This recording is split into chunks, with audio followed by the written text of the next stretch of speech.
Doesn't the internet suck right now? It sucks when you're trying to access information.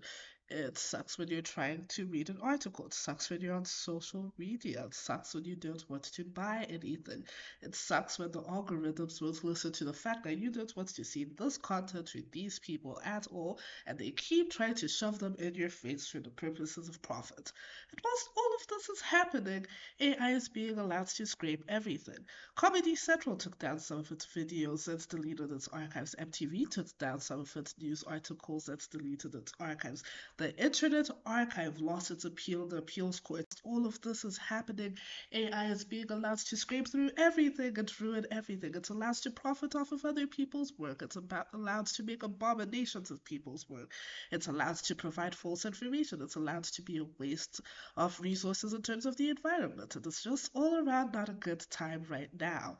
So, as someone who, I'm 25 by the way, as someone who has been in this information age, this digital information age with everybody else, I thought it would be a good idea to discuss why it is necessary for people to be able to access information, especially online, why we need archives, and why it's such a travesty that we're experiencing the death of the digital information age and how corporations ruin everything. So if that sounds good to you, stay tuned. The capacity to access information is a fundamental human right. We need information about socioeconomic conditions, governmental policies, the environment, etc.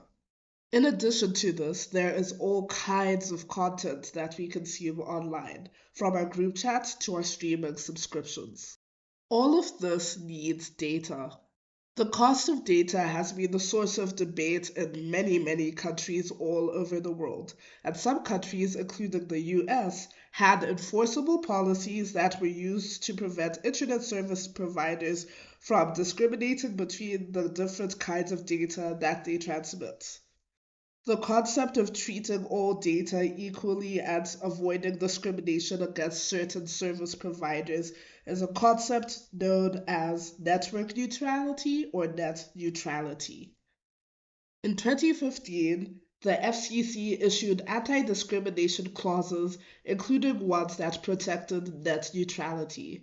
But following the 2016 US elections, the FCC leadership would change, and in April 2017, the regulations for net neutrality would be repealed. In 2016, I began noticing a different kind of information restriction: hard paywalls. Years before 2016, media companies had already begun paywalling their content. One of the timelines that I saw was Time magazine paywalling its archives in 2011. So, a lot of op eds and similar kinds of analysis were less and less readily available. This is, of course, because fewer people buy print media, and so media companies were trying to find other streams of revenue. I actually buy print media when I can, so this isn't a complaint about compensating people for their work. But the information that was free to access was suddenly locked up behind paywalls. Urgent information about natural disasters, about epidemics, about violence were being paywalled, and staff were being laid off en masse. And in many ways, the paywalling of news sites were just a precursor to the disappearance of the digital information space entirely, the disappearance of archives, and the deletion of art, entertainment, and research online. So if you don't know what an archive is, according to this copy of Chambers' English Dictionary that I'm holding, that is, full disclosure, 11 years older than me. An archive is a repository of public records or of records and monuments generally. Why do we need archives? Archives protect memory and archives protect understanding. Do you think that you just fell out of a coconut tree? In the context of entertainment, be it Comedy Central or MTV, the archives carry the very special skills of number one, making the history of the art forms accessible to other people, so information about comedy and information about music. but they also record history and protect memory, right? Because something that you see a lot, especially right now, is people trying to rewrite what something was, generally speaking, right? So even in comedy and in music, people like to be like, oh, XYZ never happened, or we would never blah, blah, blah, or generations these days are XYZ. But these archives show that that is not the case, and they also show how we interacted with different things at different points in time. It's important for us to have the context of these things.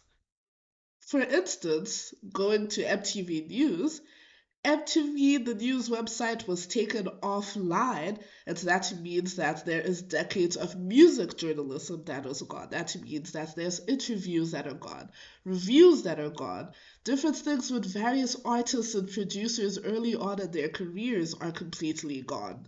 Former news staffers are basically ghosts at this point because their existence is not obvious, it's just all gone. Or if you want to talk about Comedy Central, clips from The Daily Show are gone. Clips from The Colbert Report are gone. Like, full on segments are just gone. And if you try to look for them on YouTube, you can only find things dated back to 2015. It is all just gone from the online thing. And that brings us to another thing, which is that archives protect information about labor. Think about all the evidence of work that is just not there anymore. There is research that is gone. There is history that is gone. It is an anti art practice to not have archives, to get rid of archives and say, oh, it's not profitable. Oh, we want you to sign up for XYZ subscription service. That it's just it's not correct. It's like, I'm sorry to be so obviously opinionated, but it's just not correct. Because what does it say that there is nothing, there's no information, no research, no nothing, no context, no history, no anything that people could just access? What does it mean that that is the kind of internet that people live on now? Because the early days internet was not sunshine and rainbows, okay? The racism on forums was insane. The misogyny online was insane. It was not a good time. But now there's all kinds of information that people can't even access. You want to ask Google a question and you're scrolling for pages to find reliable sources because now you're finding all of these AI pages popping up. It's ridiculous. It's ridiculous. And that brings us to our likely villains, corporations. A couple of days ago, the Internet Archive lost its appeal against publishers to be able to have books for rental on their website, right? So different publishers sued them and said you can't do that because it is copyrighted material. And again, if this was about authors, then fine, right? But what really gets me about this ruling is number one, seeing arguments that the Internet Archive is not a library, and number two, the assertion that the Internet Archive is just some kind of commercial thing. Neither of those things are true. The Internet Archive is absolutely a library. And you can see from some of the books that aren't available there anymore, like George Orwell's 1984, that, guys, you can see from which books would disappear, some of which have been historically offered as free open source books, that this really isn't about whether or not the Internet Archive is a library or a commercial entity or whatever else at all. Because the truth of the matter is this: the way that we live means that libraries can't just exist offline anymore. There actually does need to be an online space that functions like a library.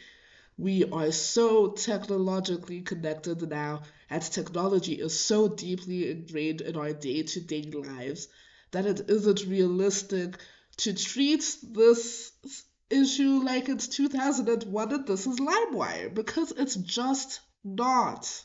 World over, physical libraries are disappearing. Physical libraries are underfunded. The funds that could be used for physical libraries are being redirected by their respective countries to other places and things. And again, I remind you, we do so much of our work online. We are digital citizens, okay? So, why are we making these arguments in this fantasy land where nobody exists online as a real thing, right? Because this is the same situation as people who separate offline and online as real life versus fake life. They're just different manifestations of different parts of your life. So, what does it mean that all of this information is just disappearing? And finally, what does it mean that we as people cannot access this information, but artificial intelligence can? Just on the surface, what does it mean that information no longer belongs to people? I leave you with that thought. Well, that's it for today, as I did put my glasses and my scarf on during the course of this video. If you enjoyed it, please leave a like, please leave a subscribe, please tell me how you're feeling about the internet and the state of the internet right now. And I'll see you in the next one. All of my socials are down below. Come talk to me, come hang with me. And yeah, thank you for watching.